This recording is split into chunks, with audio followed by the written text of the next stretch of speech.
My cousin Moo was a really loving kid with severe autism. He was almost 16 years old, and he was a really big guy who was sometimes really stubborn. So I know it was very scary and very hard for my Aunt Feda to get him down the stairs. I woke up choking from the smoke, and I was screaming for my mom, and it woke everyone up except for Moo. Well, a family was sleeping. Flames ripped through this Fremont home early this morning. Relatives tell us Feda Almaliti and her 15-year-old son, Moo, who has autism, died in the fire. The impact that you've had on your son, on your family, on other families, on the field, that is a tremendous gift. And I know that sometimes you're like, I don't even have a high school diploma. Who am I to be doing this? Who am I to be writing these articles? But what I see is this like kick-ass, amazing person.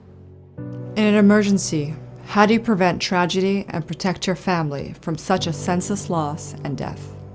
Our purpose is simple.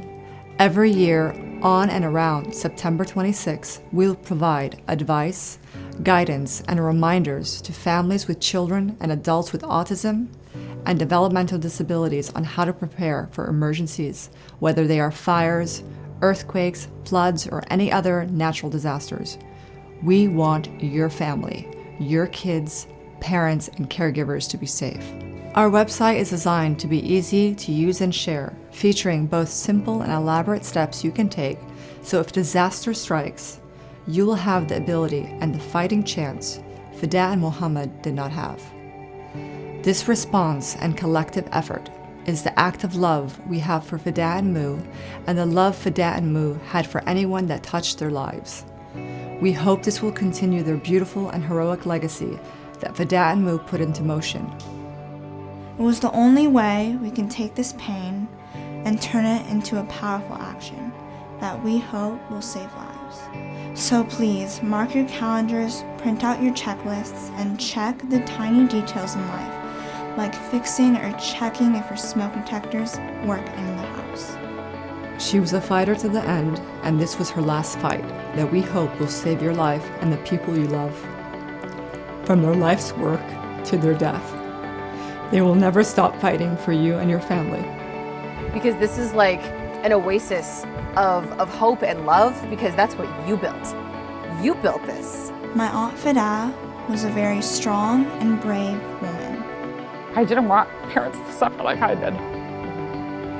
I didn't want one more family, to go through all those sleepless nights not knowing that if their kid's gonna make progress or if they can get the therapy for them. I just didn't want another mom or dad to go through what I went through. I cared about the kids, but I feel like people forget sometimes the plight of the parents. It's really easy to look at a kid with autism and feel sympathy for them. It's a whole other thing to look at their families and really understand what they go through. I don't feel like the greatest mom all the time, I really don't. None of us do, huh? But I know that I do everything out of love for my kid, really. Yep. Like, I am loyal to that kid. I know you are. And I just... This is ride or die shit right there. That's my dog. That's my dog.